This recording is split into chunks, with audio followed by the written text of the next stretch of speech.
So show of hands, who here makes money from somehow inside the 3D industry? They got a job at a studio? Yeah, almost everyone. Who doesn't? Okay, what are you guys doing here? No, I'm kidding.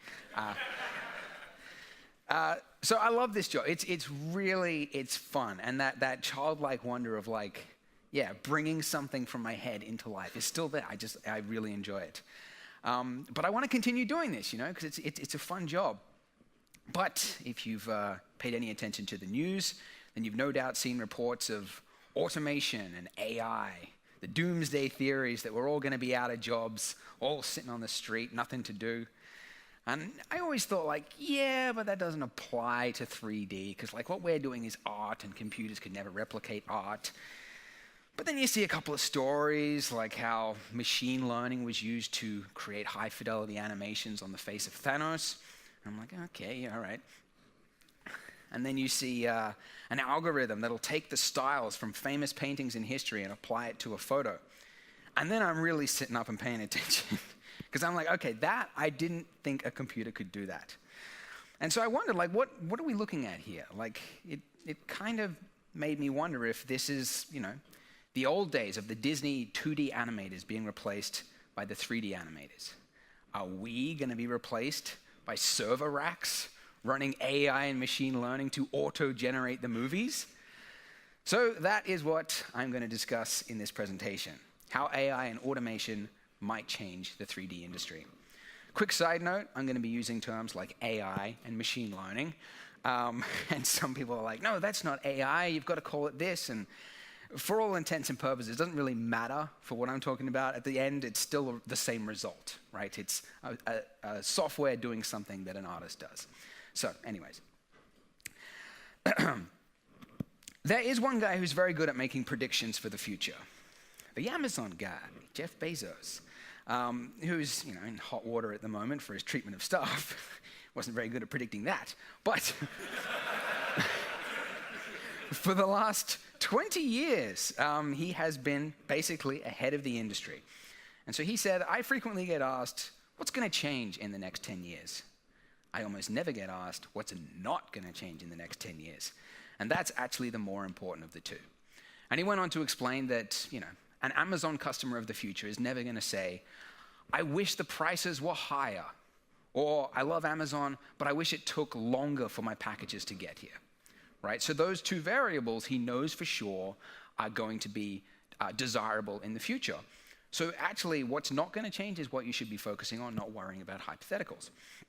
And so I thought that's great. It's a great exercise. And applying that to 3D, I think that any technology that makes things better, faster, or cheaper will eventually become standard. It's inevitable. Things get rolled out. Once the studio execs realize that this is going to save them money, they put it into practice. So what is costing money at the moment? Games are costing money. So Raph Koster plotted some games from 1985 to today, and he found a disturbing trend that every 10 years, the cost of games go up 10 times. So this is a log scale. It looks deceiving, like it's not that big of an increase, but every single one of those horizontal lines there represents a 10x increment on the one before it. So basically every year, it goes up 25%. By 2020, the average AAA game might cost $200 million. So they're already more expensive than feature films, and it's getting unwieldy because they all have to spend more to try to outcompete the others. And mobile gaming, yeah, it started out cheap, but that's happening as well because it's now a saturated space. So the costs are way too high, and they need to come down. A big portion of this cost is assets. Assets are unreasonably expensive. So let's say, for example, you're making a video game that involves a street. You've got to have characters running down a street for whatever reason. So you've got to model a building, okay? And it's a pretty detailed apartment, so you work pretty hard. You might be able to get it done in 12 hours, okay? Then you've got to texture it. Texturing often takes just as long as the modeling, but let's say you get it done in 10. And then halfway through the work week, you've got it done in 22 hours. Which, by the way, is unreasonable because that assumes you're productive 100% of the time. It's usually more like 50% of the time. But let's say you got it 100% productive. Then if you're in the studio, there's also a revision multiple of 2 to 4 times. Narrative changes. Maybe they want to make it take place in Paris instead of New York. Maybe they want to have a tunnel running through the building for whatever reason. So changes have to happen repeatedly, and they have to go back and revisit old assets. So at a cost of $60 per hour, the average wage, this building ends up being about $3,900. So when you look at a game like The Division, put price tags on everything, and it's very easy to see why games are costing hundreds of millions of dollars. This is kind of dumb, right? Because like we're working virtually. None of this stuff exists in the real world. Like we should be able to approach this smarterly. Because I think that a large portion of this cost comes to the fact that this is a static workflow. You're getting a one-for-one input to output ratio. If you want to make another building, you often have to repeat the work. And sure, you might be able to, start from the base of the other, but you often have to do so many details and topology change, and then you've got to retexture it, so you're still getting a pretty similar output. So I think that the first leap that's going to happen to the 3D industry in the next 5 to 10 years is procedural workflows becoming mainstream, or the standard, to say. So approaching the problem of modeling a building, to do it procedurally would look like this. Instead of modeling the building yourself, you would set the parameters for what a building should look like within certain ranges. So a building should be this height to this height. It might have between 5 to 10 windows on it, 2 to 3 doors. It could have this many floors in range. And then basically you let the software self-generate. And this is how you bring those costs down. So this was actually a course taught by Anastasia Opera, who I believe is actually Dutch, could be wrong, but she made a procedural lake village using Houdini. And she went on to explain that she thought that proceduralism would really remove the creative aspect of it, but actually it forced her to understand like what makes something look good, because you often don't know as an artist. You just like doing things without thinking about it. But when you had to put it into a program, you had to explicitly define what that looks like. And so that was a good exercise. And then also what you got out of the machine at the other end was often ideas that you hadn't thought of before. So it can actually be a huge advantage. So this is procedural modeling. Obviously, you've got to then texture it. In this example, it's textured. I'm not sure how she did it, but texturing. So I run Polygon. Who here's heard of Polygon? All right, my advertising worked. So when we started Polygon 2 years ago, every single texture on the website was captured with a camera. And we would find a floor like that, and then we'd say, great, we need another floor. We would have to find another wooden floor, capture it, make it seamless, process it. So it was that one-to-one input to output. Then we discovered Substance Designer, whereby you would spend a lot longer generating a node setup, making something 100% procedural, meaning that no camera was involved whatsoever. You would make it digitally. But once you've made it once, it's very easy to create variations from that. And so immediately we realized the benefit of this. Not only could we capture things that are very difficult to capture, like marble, wood, otherwise you've got to go into people's homes and capture their floors, but also it was a huge cost saving. So basically, that's all we do now. A lot of our materials are now made with Substance Designer, save for photo scanning, which is still best captured for grounds. But yeah, we've doubled the size of our team, and game studios have realized this as well, which is why you look at job listings, they're all hiring Substance Designer artists. Then, of course, you've got to apply this to a model, okay? Model will have creases and crevices and all sorts of occlusions that you've got to take into account for. So Allegorithmic was very good by making a sister software, Substance Painter, which enables you to take the thing, it'll bake all the maps for you, and then it'll apply the smart materials that you got from Substance Designer, smart masks and things to add in grunge and whatnot. So it's the #1 texturing software in the world right now. For this very reason, it is saving studios hundreds of thousands of dollars because it's procedural. When you go back and you change something with the model, if you've got the pipeline right, it should auto-update with the texture. So very, very cool.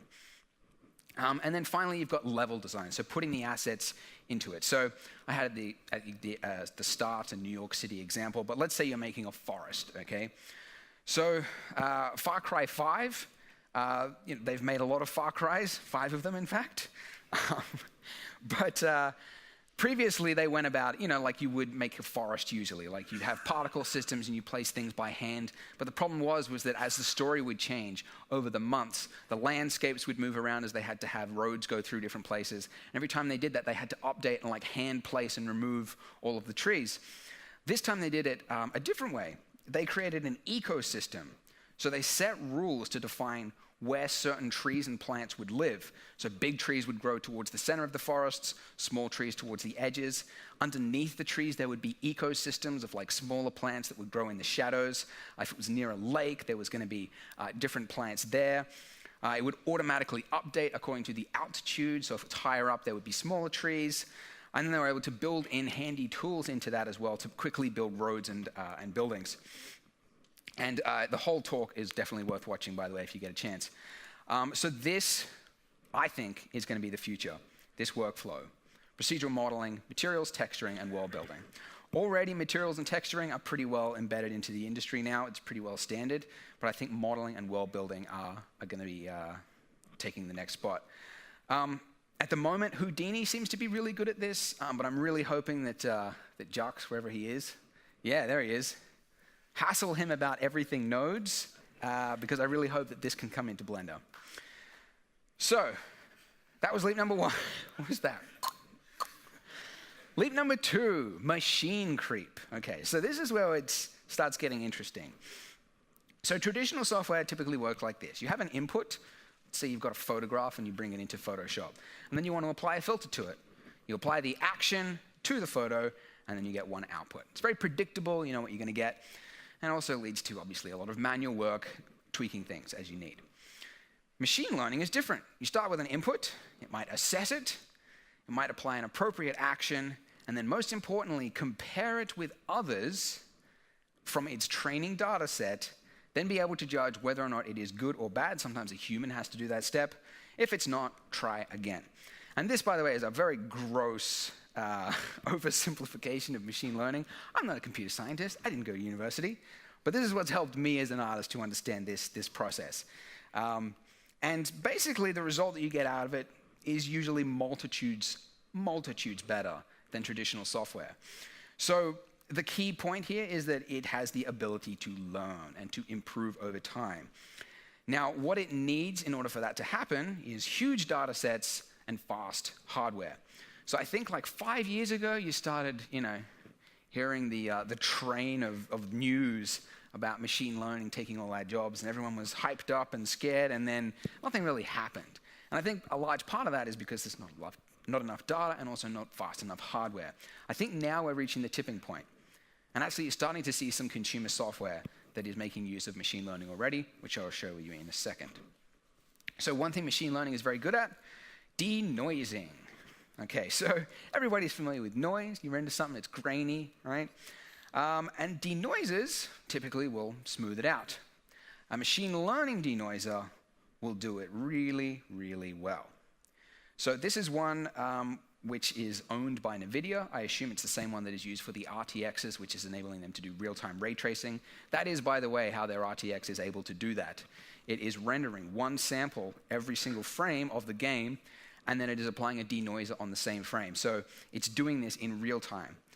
And how on earth it's able to take that blue square, that noisy blue square, and read anything from it is a testament to how machine learning is working. That's just absolutely insane that it's doing that. So Blender's Cycles denoiser, as far as I know, has nothing to do with machine learning or AI, and so it obviously would very much fail in this situation, which is why I really think Blender needs to get into machine learning and AI.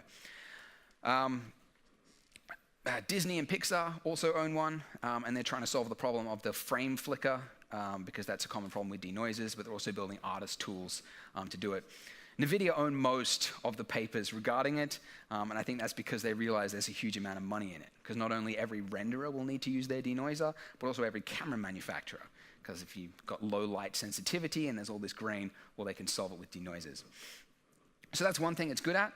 Another thing is up-resing.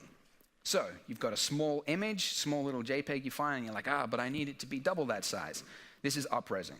So as a test, I took this image, which I'm making at the moment, of a kitchen. I rendered it at 50%, and then using AI Gigapixel from Topaz Labs, I up-resed it by 200% so that it is now as if it was rendered at 100%. And then I compared it to an actual render at 100%. And if you look at it, there's not a lot of difference there. And obviously there's a little bit more detail in the one that was actually rendered 100%, but not much, and certainly not enough to qualify like a 4 times extra rendering. So this was like really caught my eye. I was like, wow. And this is consumer level. You can actually buy this. You can get the trial, or it's $99 or something like that to purchase the full thing. This is already out there, and this is a start, I think, of where the industry is going. And there's also other uses, like, for example, motion capture. So I think we're going to be doing away very soon with the mocap suits and the expensive studios, because now you can capture just from raw video. So there's no sensors. This is not a special camera. This is just simple video. And the algorithm, whatever it is, I don't know what I'm talking about, was able to figure out where the bodies are. And most impressively, it's able to guess the occluded parts, like what's on the other side of that arm, because it can't see that, but it's guessing. And it's doing an amazing job at it. So I think it's in the future, they're not going to have mocap suits. They'll just film the actors doing whatever, and that's going to be it. And then there's this other one, which, to be honest, I don't know how it works, but they filmed a dog in a mocap suit for an hour, doing running and jumping, and then using neural networks, whatever that is, they translated that into player motion in a game. And what's most impressive is its transition from one behavior to the next, going from running to walking to jumping, is incredibly seamless. There's also very little foot sliding, and there's also another example with a human, and it adapts to the terrain and it jumps over things. I think this is inevitable. I think you're going to start seeing it in games. So that's machine learning. Basically, we're just going to start seeing it in our software in the future. You'll start, you'll have an action in Photoshop and you'll be like, oh, that looks really good. You find out it was machine learning built into Photoshop. Premiere, probably most Autodesk products. I think Blender needs to really get into it. I think it's the future, and I think every Silicon Valley company has realized it, and yeah. There's this quote by the guys who made the Thanos facial animation. If you're not using machine learning in your software, you're doing it wrong, and I think that's very true. So leap number 3 is machine-assisted creativity. So this is really fun, because this is something that I always thought that computers would never be able to do, like creativity. Like, that's something that is very human. And it's true, like, intent is very hard for a computer to do. But you would be surprised at what it can actually do to help you, okay? So as an example, as I mentioned, I'm working on this kitchen scene, which I wished I could have got the tutorial out before I came to Amsterdam, but I ran out of time, so it's going to take another month. But I'm working on this scene, and whenever I'm making something, I reach a certain stage, like this, where it's okay, but I know it could be better if I tried more ideas. So you just start throwing stuff at the scene and seeing if it looks better than what it did previously. So you might change the lighting, add in some little blinds, and might be a marble on the left, and then you try it with adding food to the table, no food, adding some boxes, no boxes, a refrigerator instead. And you just have to keep doing this. And what I've realized that as my workflow, this really eats up about 50 to 70% of the production time. And there's a bunch that I haven't shown you, like 20 other renders, where you've got to try this stuff, and it takes so much time. Sometimes you have to model the thing. Like, was it going to look good with a wine bottle? I have to model a wine bottle, or you purchase it, or whatever. And then you place it, and then you have to render it, and that is a really, really long process. So if there was software that could do this for you without you having to go through all the effort to add it in there in order for you to make the decision if this is good or not, that would be incredibly powerful, right? So there is, hey. So this is a really impressive paper. You give it an outline of an object, the photo that the outline was based on, and then it will generate a bunch of ideas for you. And it works really, really, really well. So it actually helps to see it as it's generating. So this is a building facade. The only thing that was given was the top row, and then this is the shoes. And if you paused it at any point in this, any one of these frames here could be a unique design. So I think that this is kind of the future. I think what we're going to see is you'll make a character, for example, and then you'll put it into the software and you'll try out a bunch of ideas, different clothing, different types. This is one used for an environment, different sceneries. What's crazy is that the input that's given to it is so simple, and yet it's just churning through ideas and spitting it out. And I think that this is absolutely going to be part of a lot of creative meetings in the future. This is actually one you can try online if you go to that web address there. It's based off a different paper technology, but very similar thing. So I drew this cat, right? Very simple looking cat, and then I hit a button. It reminds me of those things where it's like, like the dad finishes the children's drawings, and he's like a really good artist, and he just makes it look high fidelity. Obviously, it doesn't look very good, but that's because my drawing is crap. But you could obviously see, it's not going to be a finished product, but this would definitely be a starting off point for a lot of concept artists. So I think it's a sign of the times. We're going to start seeing this. Speaking of which, does anyone recognize these celebrities? Does anyone know who they are? Anyone want to throw a name at me? Any name you think it is? They look familiar, right? You're like, is that like a footballer? Pretty sure I've seen her in something. Either she's a musician or an actor. Well, actually, they're imaginary. They don't exist. They were generated. This is a separate paper whereby you feed it a bunch of images and then it spits out a result. Really, really impressive. So obviously, realistic examples, you could get by, if you've got like a game and you need to have 20 different NPCs, and you just pull photos of people that match the region that you're creating the game for. Like, I need 20 NPC Mongolians. You just download a data set of Mongolian faces, and then you just got unique faces. There's no likeness infringement or whatever. You've just got uniqueness. But it also worked for other things. I don't know how it did this because these photos have perspective in them. But this was also generated, these bedrooms there, which is bananas. That's exactly what I need for my kitchen, right? If you could just put it in and then generate a bunch of things. So I think that's what's going to happen. You're just going to have your mood board of all your ideas for your environments, and it's just going to generate ideas. Or, and this is where it gets really freaky, real spooky for Halloween. What if you didn't even have to provide it with images? What if you just typed out your idea? Like, this bird is red and brown in color with stubby beak. What? That's real. It's not pulling from a stock library, by the way. That was generated. So, amazingly, the way this works is that it was trained to recognize what the features are and what something is, like red bird. Okay, this is what a red bird looks like. Then when you type that out, it creates the blob of whatever that shape should look like, and then there's a second pass where it adds in the detail to that. And it's crazy. This is the closest thing to sorcery. I don't understand it. In fact, a lot of papers I've seen, I'm very skeptical. I'm they're cheating. There's something they're not saying because this can't be true. But if it's as good as this is, and it's today, I think this was actually from 2016. I think this is inevitable. You're going to have a creative meeting with a director who's like, all right, let's create some ideas. Ancient city, a road through the middle, canyon in the background. Spit out 20 different ideas. And then one of those ideas you give to your one concept artist to flesh it out. I don't know. I think it's inevitable, right?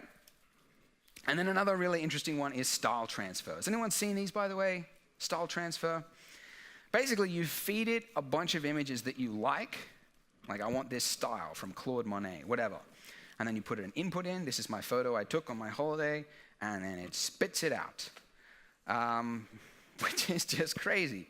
And it also works for video, which is really cool as well. If you look at the paper, they filmed in, somewhere in Germany, people walking down the street, and it's a painting, but every frame is moving, and it's so weird. And what's most crazy of all is that it actually fooled 39% of art historians into thinking that they were looking at something that was actually painted, not computer generated. And I couldn't think of anyone more wanting the machine to fail than an art historian. But it worked, right? It worked. So my prediction is that artists will use machine learning to explore new ideas. I think that's just going to be the future. It's just going to be part of our pipeline. It'll first of all start going to studios, and it's going to be in the hands of consumers, and we're all just going to go like, yeah, how I made this scene. First of all, I generated a bunch of ideas. I think that's how it's going to work. So these are the expected changes that I predict will happen within the next 5 years. I think procedural workflows will become standard. I mean, texturing is definitely already there with Substance Designer and Substance Painter. But I think it's going to happen with level design as well as modeling. Machine learning is just going to slowly creep its way into all the software that we use, and it's going to do a lot of really tedious technical things. And then I think we're going to get creative assistance from machines as well. So I can feel the mood in the room. It's a little like, oh no, what is this? Are we being replaced? So people had this thought actually in 1997. When Kasparov was beaten by the IBM Deep Machine, that's what it was called. And it was the first time that a computer had ever beaten a human. And people thought, like, that's it for chess, and it might be the end of humanity, too. It was depressing. And they thought, like, chess is dead. And then Kasparov realized that, like, if the computer has access to all, potential moves of all the previous of hundreds of thousands of games, and it's able to work from that, it should be fair if the human also has access to that. So he created something called advanced chess, whereby the human player has access to the same information the computer has, and he will listen to the computer and occasionally override it, just like you would a GPS navigation when you know something is wrong based on what the computer is giving you. And today, the best player is a human-to-machine counterpart. A purely AI chess will win in a tournament. It won 42 games, whereas a human and machine won 52. So there is a purpose to your life. It's not just all machines. And what's more so is that since then, the number of grandmasters in the world has doubled. So it wasn't the end of chess, it was good for chess. So I think it's the exact same thing is going to apply to our industry. I don't think that these new technologies, I don't think it's not going to make artists redundant. Because you give this to a monkey, he's not going to be able to make anything good out of it. It's going to be hit a few buttons, and yeah, it might generate some semblance of an image, but it still needs the human to put intent into it. So I feel like based on these learnings, the most at-risk jobs are those that are labor-intensive, narrow-skilled, and repetitive. The great jobs like mocap cleanup, rotoscoping, retopo, mesh cleanup make 100s of these jobs. Basically, the kind of thing which is usually outsourced to a floor of workers in India where they've been told to rotoscope these shots from the upcoming Hollywood film, where you just try to throw manual labor at it. I think that's something which will definitely be replaced. The safe jobs are those that involve critical thinking, wide-skilled tasks where you know how to use different softwares and different solutions in the right way, and niche tasks which are too small to bother automating.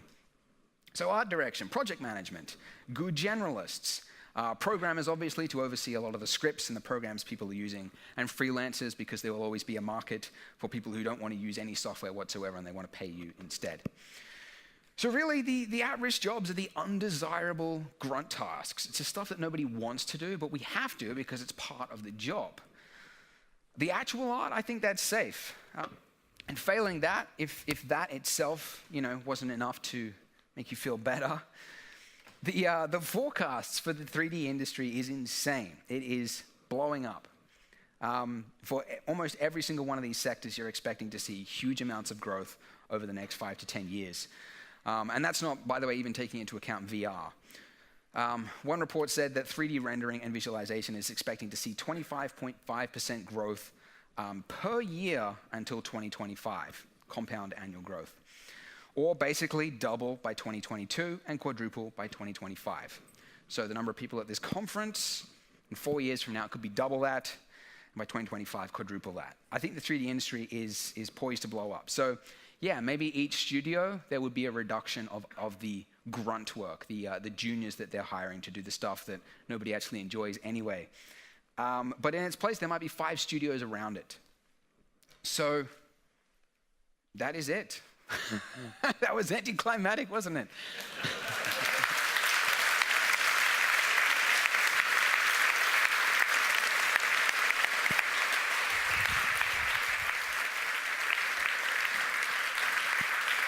guys. Thanks, guys.